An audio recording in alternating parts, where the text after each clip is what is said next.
Banjir masih menggenangi 9 kabupaten kota di Jawa Tengah. Kapolda Jawa Tengah dan Pangdam 4 Diponegoro melakukan pantauan udara lokasi terdampak banjir yang semakin meluas di kawasan Pantura.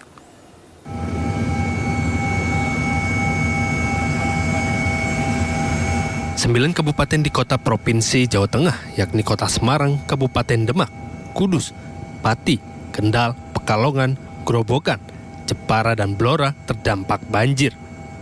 Curah hujan tinggi yang melanda Provinsi Jawa Tengah membuat banjir semakin meluas dengan status tanggap darurat.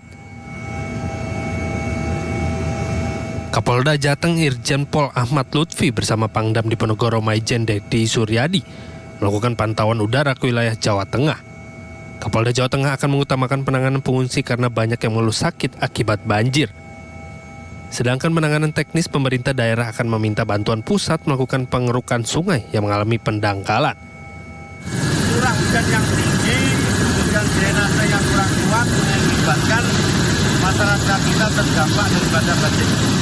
Tapi yang paling utama yang menjadi pembelajaran saya dengan Pangdam bahwa untuk sesegera mungkin ini akan kita rapatkan dengan tingkat nasional. TNI Polri harus dengan stakeholder yang ada bersama-sama mengatasi masyarakat, terutama dampak daripada banjir.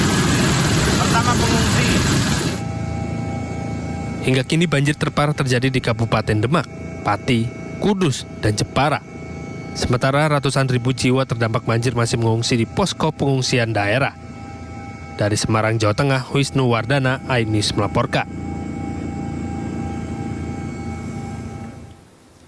Akibat tanggul kembali jebol, banjir di Karanganyar, Jawa Tengah semakin meluas. Evakuasi warga yang terjebak dalam rumah berlangsung dramatis.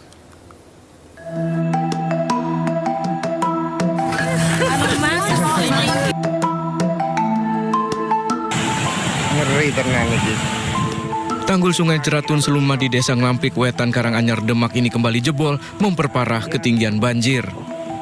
Derasnya arus banjir menerjang ratusan rumah warga. Petugas pun mengevakuasi mak-mak, lansia, dan anak-anak yang sempat terjebak selama 13 jam dalam rumahnya, sempat diwarnai isak tangis.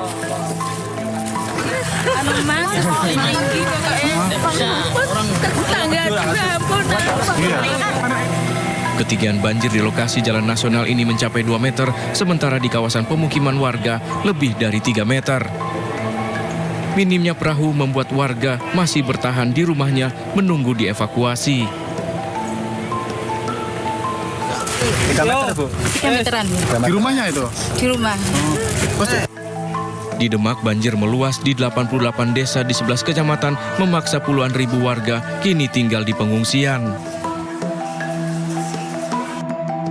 Di Jepara, banjir merendam 12 RT di Kecamatan Nalum Sari dengan ketinggian mencapai 1,5 meter.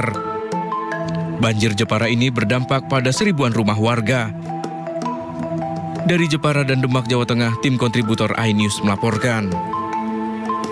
Kritis terhadap cacat demokrasi dan konstitusi di Indonesia, Guru Besar UGM Yogyakarta, Profesor Kunchoro, dirundung di media sosial.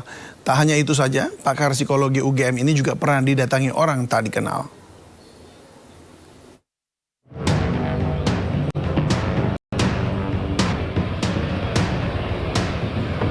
Sejak bersikap kritis dengan mengeluarkan petisi yang ditujukan untuk Presiden Joko Widodo pada 31 Januari lalu, Guru Besar Universitas Gadjah Mada Yogyakarta, Profesor Kunchoro, mengaku mendapat perundungan dan dugaan intimidasi.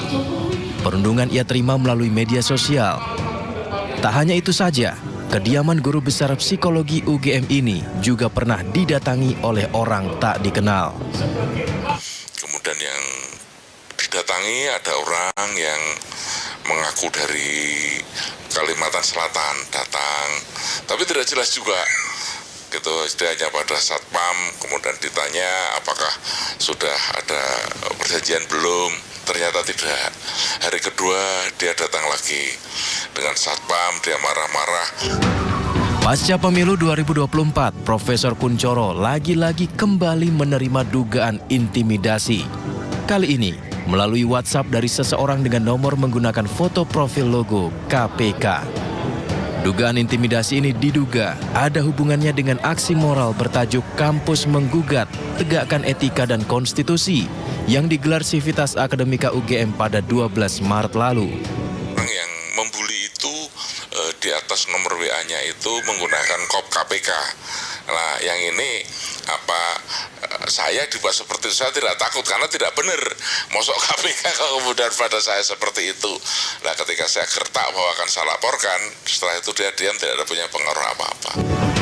Meski mendapatkan serangkaian dugaan intimidasi, namun tekad Profesor Kuncoro dalam menegakkan moral etika berdemokrasi tak pernah kendor.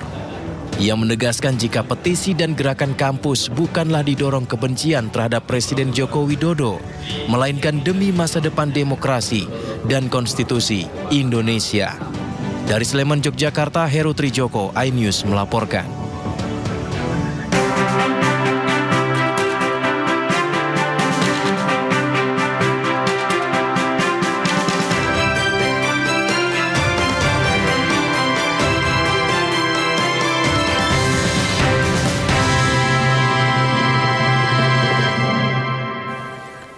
Resah hak angket dugaan kecurangan pemilu tak kunjung terwujud. Koalisi Perubahan pengusung Capres Anies Baswedan berencana mengusulkan hak angket lebih dulu. Sementara PDIP masih menyusun naskah akademik sebelum menggulirkan hak angket di DPR.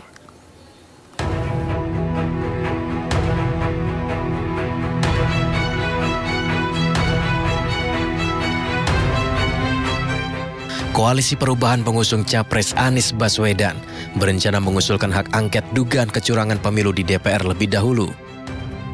Ketiga parpol itu adalah Partai Nasdem, PKB, dan PKS. Mereka resah lantaran usulan hak angket terkesan lambat dan tak kunjung terwujud. Ketiga parpol berharap bisa benar-benar sejalan dengan PDI Perjuangan dalam menggulirkan hak angket di DPR. Kalau saling menunggu, mengapa kita tidak mulai saja? Jadi kalau hanya mengusulkan, saya ulang ya, kalau hanya mengusulkan 25 nama lebih dari satu fraksi, kita kan bisa bertiga. Kalau ide ini diterima, kami berharap bertemu PDIP di paripurna. Ya dong. Berarti itu artinya begini, kita rasional. Kalau kami terus yang maju, hanya kami bertiga ini tidak bakal menang. Sebaliknya juga, kalau PDIP sendiri yang maju tidak bakal menang. Tapi kalau tunggu-tunggu begini nggak ada yang mulai, kami akan ajukan usul. Para sekjen akan ajukan usul kepada pimpinan. Bagaimana kalau kita mulai, pengusulannya kita yang mulai, tiga partai ini. Sementara itu, PDI Perjuangan telah menyusun naskah akademik sebanyak 101 halaman terkait implementasi sejumlah undang-undang yang berbau penyalahgunaan kekuasaan dan pelanggaran hukum. Naskah disunting langsung oleh Cawapres nomor urut 3, Mahfud MD. Menurut Mahfud, Ketua Umum PDI Perjuangan Megawati Soekarno Putri serius mengawal hak angket meski tidak turun tangan langsung.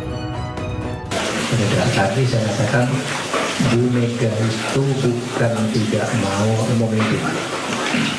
Jangan dibilang Bu Mega diajak memimpin lalu tidak bukan. Bu Mega itu mau.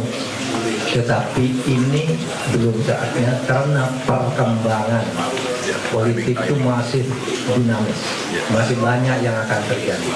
Jadi Bu Mega itu menganggap untuk angket dan hukum itu langsung jalan aja, lurus, tegas gitu. Tapi itu sebenarnya belum perlu turun tangannya Bu Mega untuk memimpin itu. Bu Mega masih menunggu situasi yang lebih konkret dilihat dari berbagai aspek. Jadi jangan ditulis Bu Mega tidak mau memimpin angket. Belum turun, itu urusan angket itu urusan teknis anggota DPR. Belum lama ini 50 tokoh masyarakat dari berbagai kalangan juga mendorong para ketua umum parpol untuk segera mengajukan hak angket. Mereka menulis surat kepada Ketua Umum PDI Perjuangan, Ketua Umum PKB, Ketua Umum Partai Nasdem, Sekjen PKS, dan Ketua Umum P3. Hak angket adalah salah satu hak yang dimiliki DPR untuk menyelidiki pelaksanaan undang-undang atau kebijakan pemerintah yang menyangkut hal penting, strategis, dan berdampak besar bagi bangsa, negara, dan rakyat. Meski hak angket tak bisa serta-merta mengubah hasil pemilu, namun hak angket diharapkan bakal membuktikan adanya praktik kecurangan dalam pemilu. Tim Liputan iNews melaporkan.